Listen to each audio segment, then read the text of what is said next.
Nama saya Sita Rebecca Waru dengan NIM 1971650023 dari Fakultas Ilmu Sosial dan Ilmu Politik. Senin, 13 April 2020. Pada kesempatan ini saya akan membahas mengenai materi bab 8 tentang gereja dalam buku Pendidikan Agama Kristen di Perguruan Tinggi. 8. Gereja, pendahuluan. Setiap orang yang telah dipilih menjadi pengikut Yesus memiliki waktu dan tempat tertentu untuk mereka berkumpul. Para pengikut Yesus disebut sebagai orang Kristen. Dalam pelantaraan Bait Tuhan, sekitar 3.000 orang percaya bahwa Yesus adalah Tuhan dan Juru Selamat, serta mereka menyerahkan diri untuk dibaptis oleh para murid Yesus. Yesus sendiri merupakan seorang yang beragama Yahudi dari lahir sampai mati hingga ia bangkit. Dalam bahasa Yunani, sebutan Kristen adalah Kristianos, yang artinya adalah sebutan dari orang lain kepada para pengikut Yesus. Jadi bukan pengikut Yesus yang menyebut diri mereka sendiri atau kelompok mereka sebagai Kristen. Kenapa? Karena sebenarnya sebutan ini merupakan sebuah hinaan atau ejekan kepada orang-orang yang setia kepada pengajaran Yesus Kristus. Dalam hal waktu beribadah, kekristenan tidak lagi mengikuti hari atau waktu peribadatan agama Yahudi, yaitu pada hari Sabat atau hari ke-7 yang jatuh pada hari Sabtu. Kekristenan memilih untuk beribadah pada setiap hari pertama dalam sepekan karena Yesus Kristus bangkit pada hari pertama dalam sepekan. Hari pertama ini kemudian disebut sebagai hari Minggu yang berasal dari bahasa Portugis yaitu Domingo, yang diserap ke dalam bahasa Melayu menjadi Minggu. Kata yang populer dalam Alkitab di Perjanjian Baru adalah jemaat. Kata jemaat dalam bahasa Yunani digunakan adalah eklesia, yang artinya dipanggil keluar atau orang yang dipanggil keluar oleh Tuhan.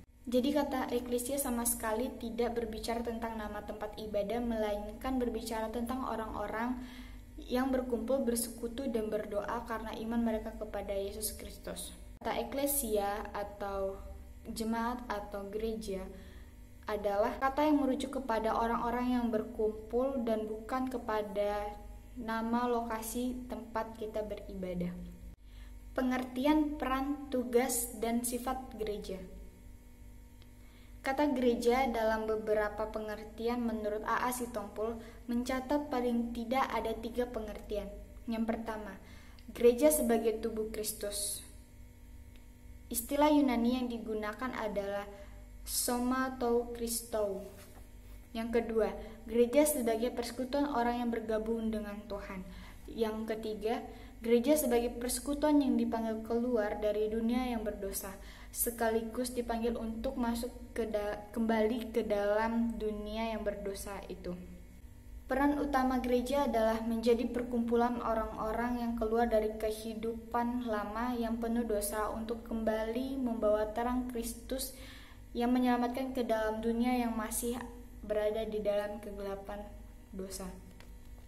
Tugas gereja untuk mewartakan kabar keselamatan atau kabar baik ke seluruh dunia harus dipahami secara utuh dan menyeluruh. Pengertian utuh di sini adalah keselamatan itu harus meliputi keselamatan rohani dan jasmani, lahir dan batin, baik keselamatan pada masa yang akan datang maupun pada masa kini. Menyeluruh adalah keselamatan itu tidak hanya menyangkut manusia secara individu, tetapi juga manusia secara komunal. Bukan hanya makhluk hidup hasil ciptaan Tuhan saja, melainkan seluruh alam semesta ciptaan Tuhan. Dalam upaya menjalankan peran dan fungsi gereja, maka gereja menetapkan 3 panggilan atau 3 tugas panggilan gereja. Yang pertama, koinonia, yang berasal dari bahasa Yunani yang artinya berkumpul, berteman. Sitompul menjelaskan bahwa bersekutu yang dimaksud di sini adalah menghayati perdamaian atau keselamatan yang telah dianugerahkan Tuhan di dalam Yesus Kristus kepada setiap manusia. Panggilan gereja yang kedua adalah diakonia, berasal dari kata Yunani yang artinya pelayan, tindakan yang melayani atau tugas sebagai pembantu. Panggilan tugas gereja yang terakhir adalah marturia. Kata marturia berasal dari kata Yunani yang artinya memberikan bukti, mencatat, menyaksikan apa yang dilihat atau disaksikan secara langsung atau secara saksi mata, memberikan kesaksian. Jadi seseorang yang bersaksi adalah seorang yang melihat sendiri dan mengalami secara langsung apa yang hendak dia katakan atau saksikan tersebut. Sifat gereja dan sistem pemerintahan gerejawi. 3 sifat itu dapat dibaca dalam pengakuan iman rasuli dan pengakuan iman Nisea Konstantinopel. Pengakuan iman rasuli di dalam terjemahan yang diterima gereja Protestan tertulis gereja yang kudus dan am. Sedangkan di dalam terjemahan yang diterima gereja Katolik tertulis gereja Katolik yang kudus. Adapun pengakuan iman Nisea Konstantinopel di terjemahan yang diterima gereja Protestan tertulis gereja yang kudus dan am dan rasuli. Sedangkan di dalam terjemahan yang diterima gereja Katolik tertulis gereja yang satu, kudus, Katolik, dan apostolik. Kata am dalam terjemahan gereja Protestan sama dengan Katolik dalam terjemahan gereja Katolik. Kata rasuli dalam terjemahan gereja Protestan sama dengan kata apostolik dalam terjemahan gereja Katolik. Gereja yang kudus artinya persekutuan orang-orang yang dipanggil dari dosa dan masuk ke dalam wilayah anugerah Tuhan, sehingga mereka dikuduskan oleh pengorbanan Yesus Kristus di atas kayu salib. Kata kudus adalah terjemahan kata Yunani yang dibaca hagion, yang artinya dipisahkan atau dikhususkan dari hal-hal yang lain. Gereja disebut kudus sebab kepala gereja adalah Kristus itu sendiri, sehingga gereja sebagai tubuh Kristus dikuduskan di dalam Yesus sebagai kepala. Gereja yang am artinya keanggotaan gereja mencakup semua orang-orang yang percaya kepada Yesus dari berbagai suku di seluruh dunia ini. Kata am adalah terjemahan dari kata Yunani, bacanya Katolikan, yang artinya universal, umum, terbuka bagi semua. Kata rasuli adalah terjemahan dari bahasa Yunani, yang dibaca apostolikan, yang artinya utusan Tuhan, rasul. Dengan demikian, maka gereja yang rasuli seharusnya menempatkan Alkitab yang adalah firman Tuhan sebagai otoritas tertinggi di dalam melaksanakan amanat dari Tuhan di dunia. Alkitab sendiri tidak mengatur secara jelas dan tegas model pemerintahan gereja yang berlaku universal dan mutlak, karena Alkitab bukan buku manajemen atau buku tata kelola gereja yang mengatur sistem pemerintahan gereja secara detail. Akibatnya, ada jabatan tertentu yang ada di gereja satu, tetapi tidak ada di gereja lain. Gereja dan gerakan pemuda. Generasi muda Kristen pada awal abad ke-19 melakukan apa yang sekarang kita kenal dengan nama gerakan okumene.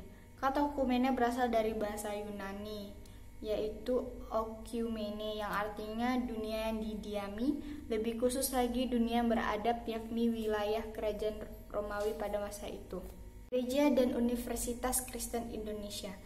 Gerakan keesaan gereja di dalam DGI pada awal berdiri ikut prihatin dengan kondisi pendidikan dan penyediaan sumber daya manusia atau SDM yang berkualitas di Indonesia, yang baru saja menjadi negara merdeka pada tahun 1945. Kesimpulannya adalah bahwa kelahiran Universitas UKI tidak bisa dan tidak boleh lepas dari gereja. Dalam hal ini Persekutuan Gereja-Gereja di Indonesia atau PGI secara khusus dalam meneruskan semangat gerakan keesaan gereja dan dalam usaha gereja untuk meningkatkan sumber daya manusia lewat pendidikan tinggi di Indonesia. Besar pengaruh dari kegerakan para mahasiswa termasuk para pemuda-pemuda Kristen bagi kesatuan atau keesaan gereja di Indonesia dan di dunia. Tanpa jiwa-jiwa muda yang memiliki idealisme tinggi dan rela melepaskan baju atau bendera aliran atau denominasi gerejanya, maka upaya kita untuk dapat melihat semua gereja menjadi satu seperti doa dari Yesus di Getsemani akan semakin jauh dari kenyataan. Kalau gereja-gereja belum menjadi satu, maka bagaimana dunia dapat percaya bahwa Tuhanlah yang telah mengutus Yesus di dalam dunia ini?